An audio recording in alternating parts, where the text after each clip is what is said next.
The aroma of spiced cider and roasted turkey hits me the moment I step through my childhood home's front door, but something else lingers beneath those familiar scents, tension thick as fog on a winter morning. In the living room, Mom stands at the head of the dining table, her fingers drumming an uneven rhythm on the polished wood while relatives cluster in hushed conversations around her. Maya. Mom's voice cuts through the murmur, measured and cold as steel. We need to discuss the holiday dinner arrangements. My heart stutters. I've heard that tone before. It never leads anywhere good. Sophie and Noah won't be joining us this year, she continues, each word precise and deliberate. We're aiming for a more refined atmosphere. The statement hangs in the air like a slap. Across the room, my brother Ryan's kids squeal with delight as Aunt Sarah showers them with attention. No one suggests they should stay home. My hands grow clammy as I process her words. What exactly do you mean by refined, Mom? She sighs, that familiar sound of disappointment I've heard my entire life. Your children are rather energetic, Maya. Last time Noah knocked over that antique vase. He's 4. I cut in, my voice trembling. And he apologized. We even offered to replace it. I retreat to the kitchen, my sanctuary since childhood, and grip my phone so tight my knuckles whiten. Through the partially closed door, their voices drift in like poison. It's for the best, Mom tells Dad, not bothering to lower her voice. Maya needs to understand that certain standards must be maintained. Ryan's family has always known how to respect our traditions. The boys are so well behaved, Dad agrees. Remember last Christmas? Not a single disruption. A flood of memories crashes over me. Last Christmas, Sophie proudly showing off her new dance moves while my parents stared at their phones. Ryan's oldest son performing the same routine minutes later to their undivided attention and enthusiastic applause. Noah's preschool graduation, marked only by a cursory text message claiming they were too busy that day, while they attended every single one of Ryan's boys' baseball games that same week. The favoritism plays out like a highlight reel in my mind. Extravagant birthday parties for Ryan's kids with mountains of presents, while Sophie and Noah received modest celebrations and practical gifts. My parents front row at every school play for Ryan's boys, but missing Sophie's dance recitals with paper-thin excuses. The way they lavish praise on Ryan's children for basic manners while scrutinizing my kids' every move. Ethan appears in the doorway, his presence steady and grounding. He doesn't speak, doesn't need to. His eyes meet mine, and I see the same fury I'm feeling reflected there. How many nights have we spent discussing this? His gentle suggestions that my parents' behavior was more than just old-fashioned or particular. The careful way he documented every incident, every slight, every financial favor they demanded. The loans they never repaid. The credit card they borrowed for emergencies that somehow turned into shopping sprees. The constant guilt trips about family obligation whenever I question their choices. Maya? Mom's voice breaks through my thoughts. She stands in the doorway, arms crossed. You're being rather dramatic about this. It's one dinner. I meet her gaze, really seeing her for the first time. The carefully styled hair, the expensive sweater bought with money that wasn't hers, the practiced expression of concern that never quite reaches her eyes. No, I say, my voice steadier than I expect. If my children aren't welcome, neither am I. Don't be ridiculous, she snaps. If you can't understand why I understand perfectly. I stand, my chair scraping against the tile. I understand that you've never seen my children as equals to Ryan's. I understand that you've made them feel less than worthy their entire lives. And I understand that I'm done letting you hurt them. Mom's face hardens. If that's how you feel, perhaps it's best if you do stay home. I leave the kitchen, my heels clicking against the hardwood as I pace the long corridor. Each step feels heavier than the last as years of manipulation and control press down on me. At the end of the hall, I stop at the large window overlooking the darkened street. Streetlights cast long shadows across the lawn, and my reflection stares back at me's glistening, jaw set, shoulders straight. My phone weighs heavy in my hand. There's evidence there, years of texts, emails, bank statements, proof of every manipulation, every financial abuse, every emotional betrayal. The question isn't whether to use it, but how. Do I expose everything now, lay bare every cruel calculation and selfish demand?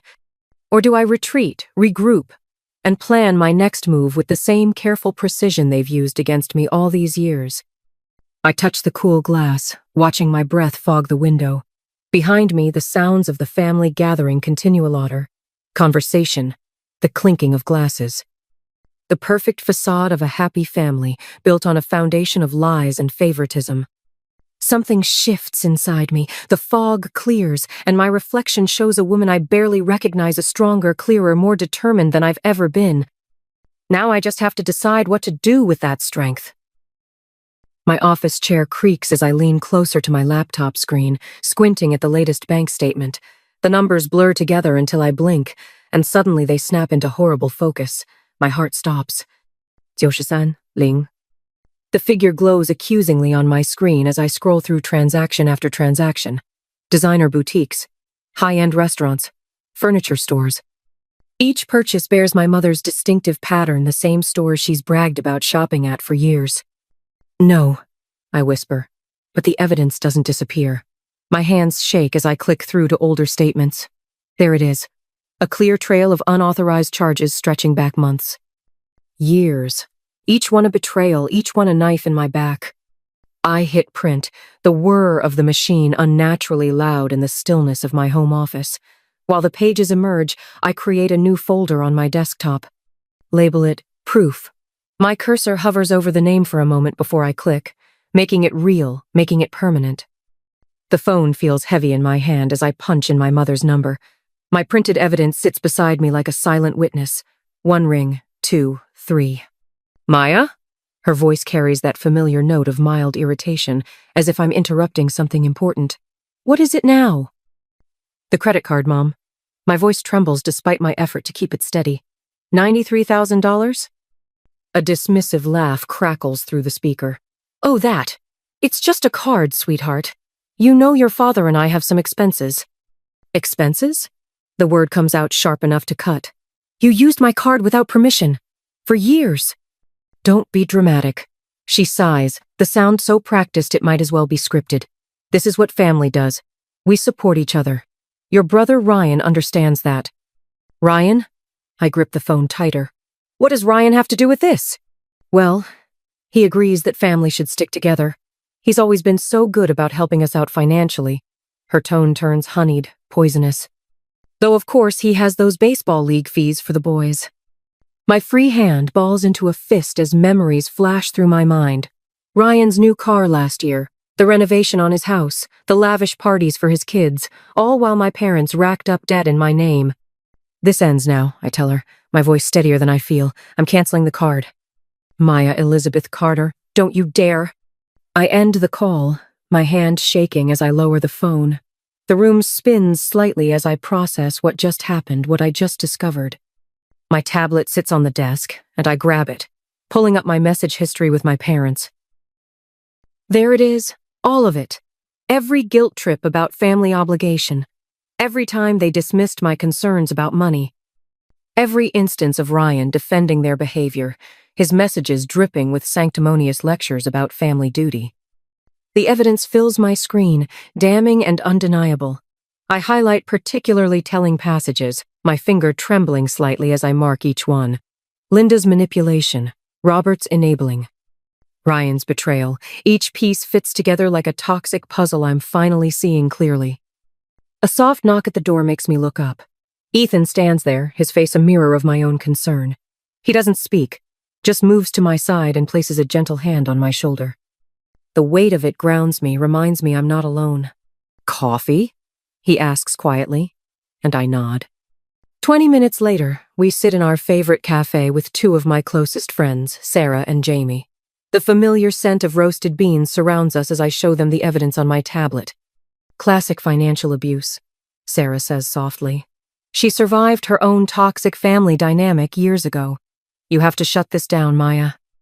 Jamie nods, her expression fierce. We've got your back. Whatever you need. That evening, I sit at my desk again, my hand hovering over my phone. The credit card app is open, the cancel card button waiting for my touch. This small act of defiance will change everything. I press it. The confirmation screen appears, and I feel a surge of something like power. It's a small victory, but it's mine. My fingers fly across the keyboard as I continue organizing the evidence. Screenshots, bank statements, emails. Each file gets carefully labeled, dated, annotated. A notification pops up on my phone, a newly discovered folder titled Secrets. My breath catches as I open it. Voice messages, texts, hidden correspondence between my parents discussing their plans to maintain control over my finances, to keep Sophie and Noah at arm's length while lavishing attention on Ryan's children. I stare at the screen, my heart pounding against my ribs. These messages aren't just evidence of financial abuse, they're proof of every suspicion I've ever had about my family's true intentions. The question now is, what do I do with all of it? My phone buzzes for the 10th time today. Another notification from Mom's latest Facebook post. Sometimes the most ungrateful children are the ones you've sacrificed everything for. The comments roll in sympathetic responses from family friends who've known me since childhood. Now TSK skiing at my supposed selfishness. I scroll through the flood of notifications, my jaw clenching tighter with each passive-aggressive jab. Photos from last Christmas appear on my feed, carefully curated moments that paint a picture of family harmony. Mom's caption drips with calculated sweetness. Missing our loving family gatherings. Some people forget the meaning of gratitude. Turn it off, Ethan says quietly, reaching for my phone. His fingers brush mine, steady and warm. You don't need to watch this in real time. I need to know what they're saying. My voice comes out harder than intended. They're trying to destroy my reputation, Ethan. The whole town's eating it up. Through the window, I spot Mrs. Henderson from next door, averting her eyes as she hurries past our house. Just yesterday, she'd been chatting with Mom in the driveway for over an hour, their heads bent together like schoolgirls sharing secrets. The familiar weight settles in my chest, that mixture of rage and helplessness I've carried since childhood. But this time, something else rises with it. Something that feels like steel in my spine. I'm done, I say, standing so abruptly my chair scrapes against the floor. I'm done letting them control the narrative. I grab my purse and car keys. Ethan doesn't ask where I'm going, already knows. The drive to my parents' house takes 7 minutes. Each turn of the wheel feels like clicking another piece into place. The family dinner is in full swing when I arrive. Through the dining room window, I see them arranged around the table like a Norman Rockwell painting. Mom at the head, Dad to her right, Ryan and his perfect family filling out the rest of the seats. The empty chairs where my children should be stand like accusations. The door isn't locked. It never is during family gatherings. Keeping up. Appearances matters more than security in this house. The sound of laughter and clinking cutlery cuts off as I step into the dining room. Maya? Mom's voice carries that familiar note of manufactured concern. We weren't expecting. No, you weren't. My voice comes out clear and steady. You weren't expecting me to show up uninvited. You weren't expecting me to stop playing by your rules. You weren't expecting me to find my voice. Ryan starts to stand, but I hold up my hand. For once, he actually stops. I've spent my entire life trying to earn your love. The words I've rehearsed 1,000 times in my head flow naturally now. I've watched you lavish attention on Ryan's children while treating mine like inconveniences. I've let you manipulate me, shame me, and use me for your own gain. But that ends today. Mom's face hardens. If you're going to cause a scene. A scene? I laugh, and the sound surprises even me. You want to talk about scenes like the scene you're making on social media? The carefully crafted posts painting me as an ungrateful daughter? The whisper campaign you're running through the neighborhood? I pull out my phone, opening the folder where I've documented everything. Should we talk about the $93,000 in credit card charges? The loans you never repaid? The emotional blackmail? Because I have receipts for all of it. The color drains from Mom's face. Across the table, Ryan's wife suddenly becomes very interested in her plate. Dad's hand trembles as he reaches for his water glass. You can't just... Mom starts, but her voice lacks its usual authority. I can. I will. And I am. Each word feels like breaking another link in the chains they've wrapped around me. You tried to turn the community against me? Fine. Let's see how they react to the truth. Every manipulation, every lie, every dollar, you stole all of it, documented and ready to share. The silence that follows feels like a physical presence in the room.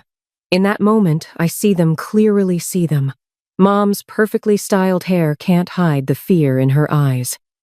Dad's expensive watch looks like a shackle on his wrist.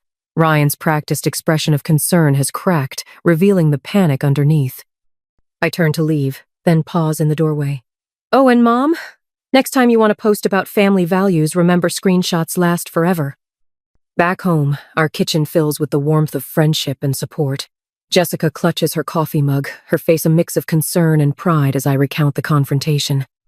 Ethan stands behind my chair, his presence steady and grounding. You should have seen their faces, I say, my hands still trembling slightly.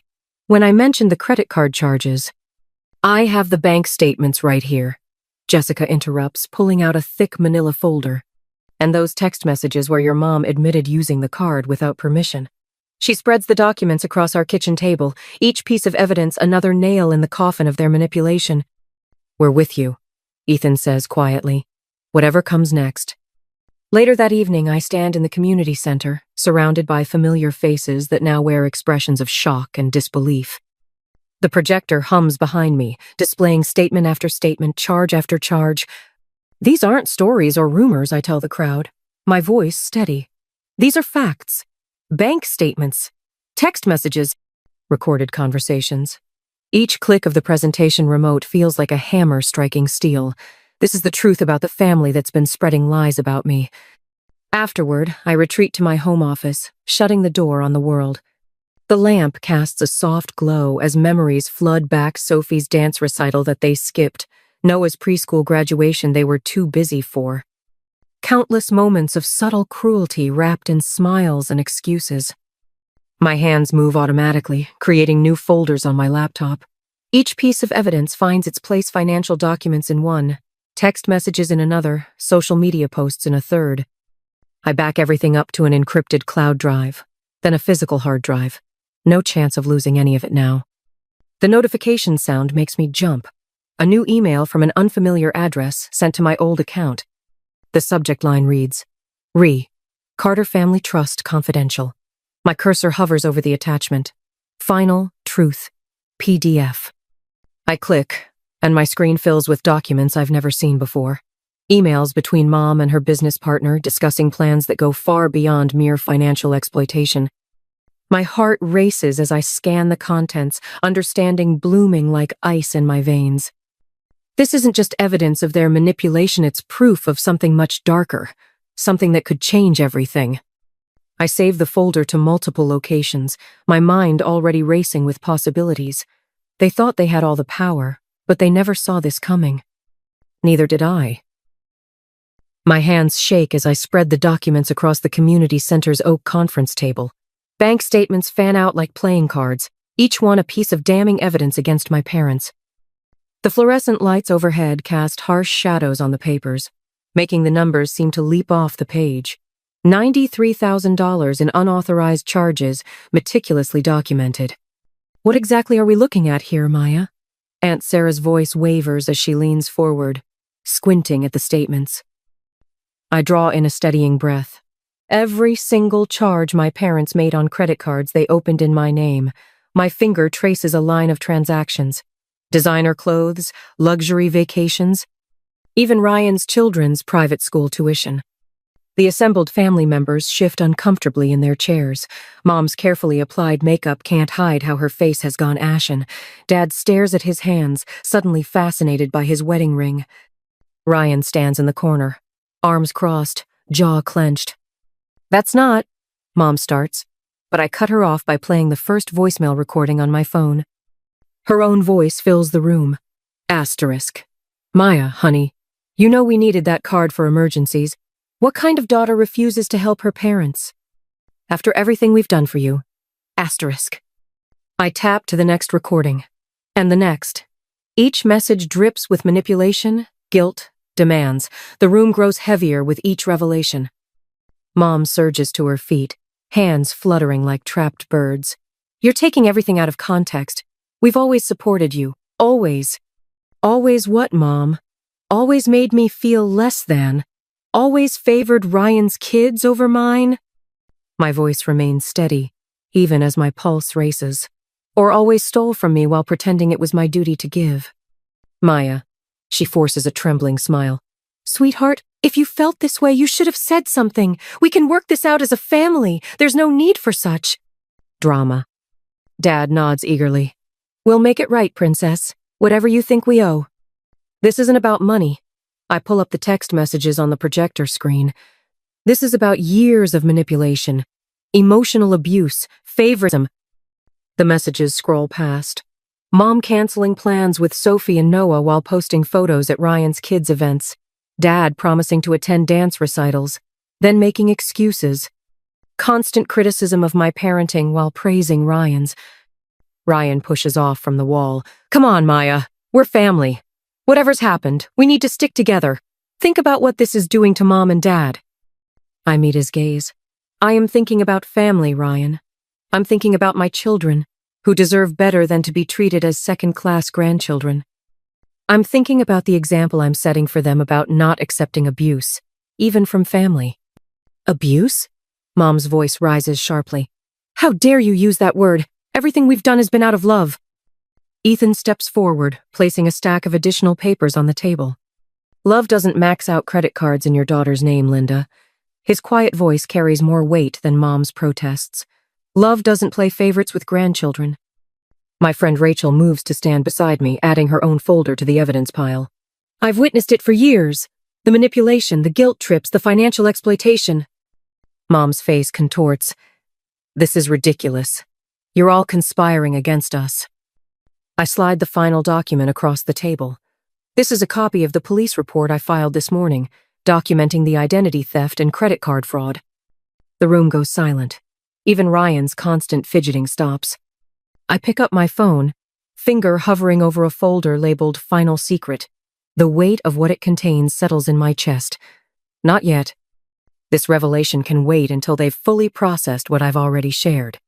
Maya, Mom whispers, her composure finally cracking. You wouldn't really press charges against your own parents. I gather my documents with steady hands. That's exactly what you never understood, Mom. This isn't about what I would or wouldn't do. This is about what you did, what you chose.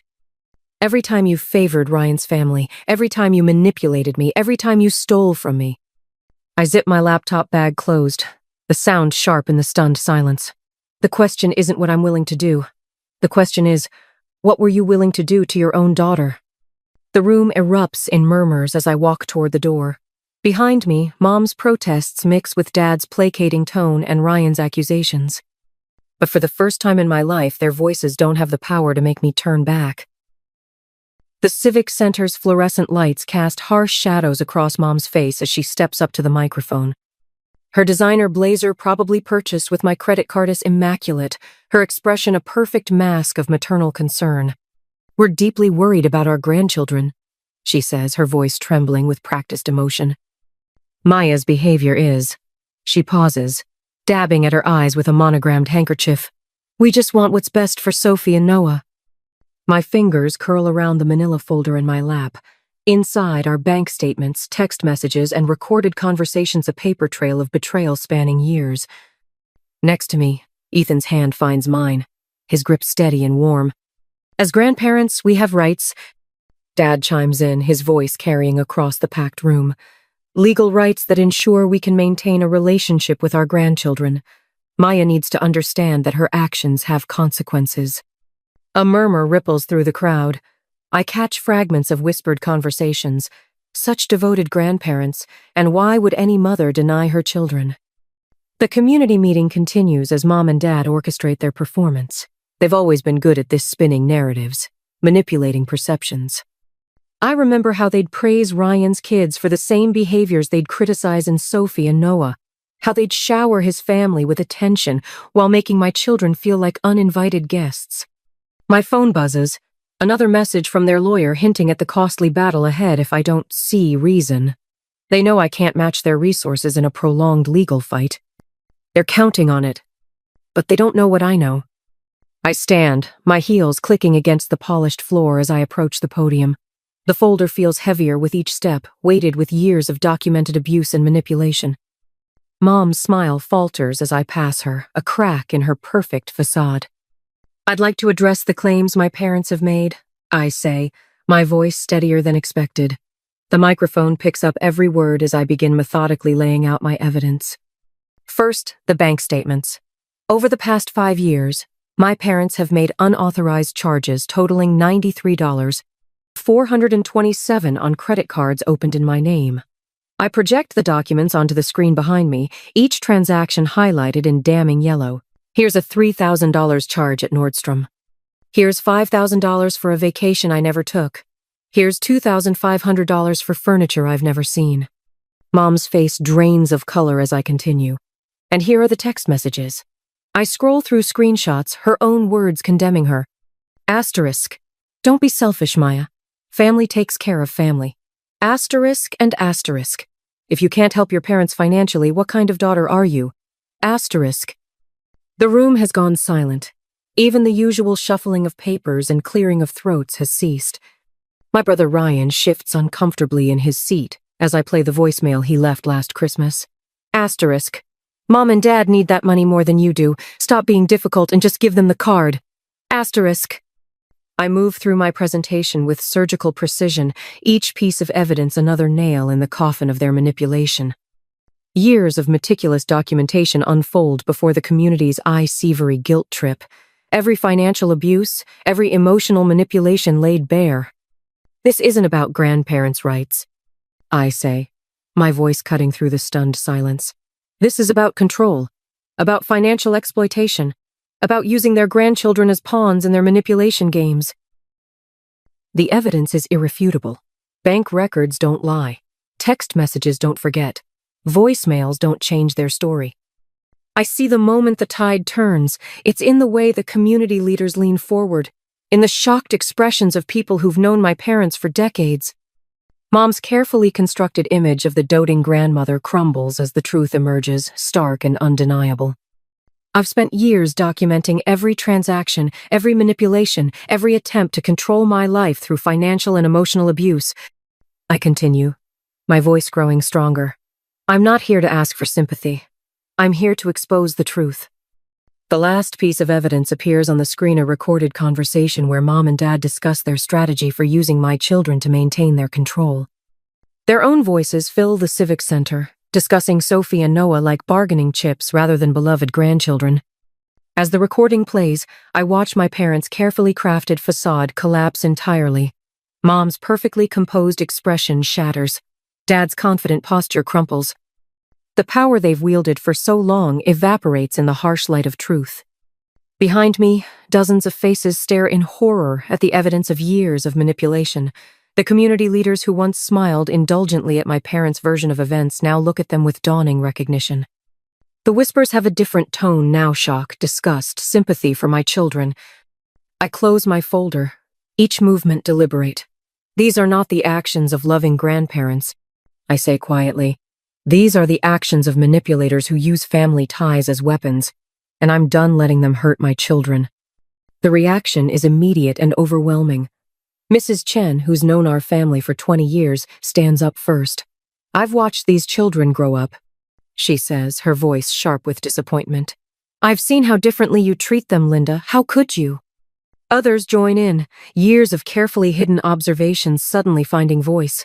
The pristine reputation my parents cultivated crumbles with each new revelation. Social media notifications ping on phones throughout the room as the story spreads. Mom's carefully curated image, the devoted grandmother, the community pillar dissolves in real time. I stand at the podium, watching the destruction of their social facade. This is more than exposure, it's liberation. Each shocked gasp, each disapproving murmur, each sharp intake of breath is another brick falling from the walls they built to contain me. Maya, Mom's voice cuts through the chaos, desperate now. You're misrepresenting. Number? My voice rings out, clear and final. I'm done letting you twist the truth. I'm done letting you manipulate my children. I'm done letting you control our lives through guilt and financial abuse. Each word lands like a physical blow, making her flinch. This is my symbolic slapknot with hands but with truth. The room falls silent as I gather my things. In this moment, I am neither victim nor victor. I am simply free. But as I step away from the podium, my phone vibrates. A message from an unknown number. Asterisk. The game isn't over, Maya. Some secrets stay buried. For now, asterisk. I slip the phone into my pocket, my heart racing despite my calm exterior. The truth is out, but something tells me this isn't the end. It's just the beginning of something else entirely. The evening sun warms my face as I settle into the white wicker chair on our new porch, my fingers wrapped around a steaming mug of chamomile tea. Sophie's laughter rings clear across our yard as she chases Noah through the sprinkler, their wet footprints marking temporary paths on the concrete. Water droplets catch the light, creating tiny rainbows that dance around my children like protective spirits. Ethan leans against the porch railing, his quiet presence as steady as always. When he catches my eye, his smile holds all the understanding we've built through years of fighting this battle together. He doesn't need to say anything, we both know how far we've come. "Mom!" Sophie calls out, her dark curls plastered to her forehead. "Watch this!" She executes a perfect cartwheel through the spray, landing with the grace of a gymnast. Noah immediately tries to copy her, resulting in more of a cheerful tumble. My chest tightens, but not from anxiety this time. This is different of fullness, an abundance of something I never felt in my parents' presence. Pride, joy, unconditional love.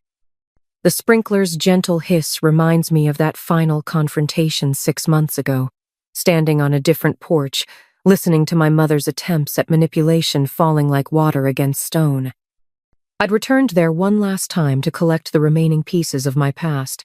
The weathered wood had creaked under my feet just as it always had, but I was no longer the same woman who once trembled at that sound. I touched the smooth surface of my phone, remembering how it felt to finally delete their numbers. Not in anger, not in revenge, but with the quiet certainty of someone closing a book they never need to read again. The wind rustles through our maple tree trees we planted ourselves when we bought this house, roots growing deep into soil that belongs to us alone. A cardinal lands on the branch nearest to me, its red feathers bright against the green leaves. It reminds me of the journal entry I wrote last night. Freedom isn't the absence of pain, it's the presence of choice. I've been writing a lot lately. Sometimes about the past, but more often about the future. About the weekly support group I started for others trapped in toxic family dynamics. About the look in a young mother's eyes last Thursday when she realized she wasn't alone. About the text message I received yesterday. You gave me the courage to say no to them for the first time. Ethan moves to sit beside me, the chair creaking softly under his weight. "Penny, for your thoughts?" he asks, his voice carrying that gentle curiosity that first drew me to him. "I was thinking about Sarah," I say, referring to the newest member of our support group. The way she described her mother's financial manipulation, it was like hearing my own story played back. He nods, understanding flowing between us like an electric current. "You gave her hope today. I saw it in her face when you shared your journey." The sun dips lower, painting the sky in brilliant streaks of orange and purple. Noah runs up to the porch, his small feet pattering against the steps. "Mama, I'm hungry," he announces, water dripping from his eyelashes. I scoop him up, not caring that his wet clothes soak into my shirt. Sophie joins us, wrapping her arms around my waist, and I breathe in the clean scent of their damp hair. This is what freedom smells like: laundry detergent, wet grass, and the lingering traces of sunblock. Standing here, with my children's hearts beating against mine and Ethan's steady presence beside me, I feel the truth of it all settle into my bones. We aren't just survivors of what was done to us. We're architects of what comes next. The sky continues its color transformation, each shade more vibrant than the last. My eyes sting with tears that have nothing to do with sadness.